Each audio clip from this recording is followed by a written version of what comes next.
unsa pa kahugaw sa atong mga sala, bisan unsa pa kaitom sa atong mga sala, o bisan unsa pa kadako sa atong mga sala, mga higala.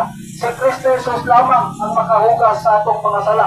Na pinaagi sa iyang dugo ngadto sa krus sa Kalbaryo, iyang giulay iyang dugo ngadto aron sa pagbayad sa atong mga sala, aron sa pagpasaylo sa atong mga sala, o aron sa pagtubos sa atong mga sala. Namatay siya gilubong o kabanaw sa tulo ka adlaw, mga higala.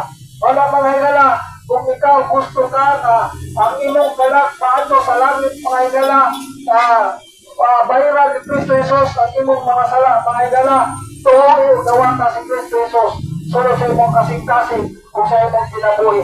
Kung mangutana ka, mga higala, o kung saan imong paggawat, pagtuo o paghinulso ni Kristo Jesus, mga higala, karong agawa, karong taklaan, mga higala, sunda kini na pag-ampo. Diya sa imong gibarukan, diya sa imong gilingkuran, mga higala, sunda kini na pag-ampo, mga higala.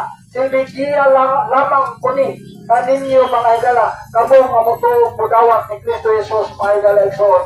No, kay importante kayo na makasabot ka sa kaluwasan ang gihatag ni Kristo Jesus. So kung ikaw mutuog budawat ni Kristo Jesus, mga higala, sunda kini na pag-ampo, mga higala, igsoon, diya sa imong gilingkuran o diya sa imong gibarukan, mga higala. Pag-ampo na, amahan ng mga Diyos nga sa langit, amahan, salamat ng kahaponon, amahan, salamat sa kaluwasan na imong gihatag, amahan, pinaagi sa imong buktong anak na si Kristo Jesus. Ginoong Jesus, pasaylo ako sa tanan akong mga sala.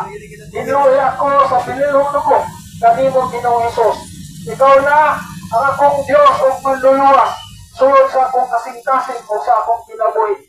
Salamat sa kaluwasan na imong gihatag, Ginoong Jesus. Inigdanan, akong giampo kanimo gisalig, o di pangayong pasaylo, sa ngalan ni Kristo Jesus na akong Diyos o manluluwas. Amen. Mga higala, kung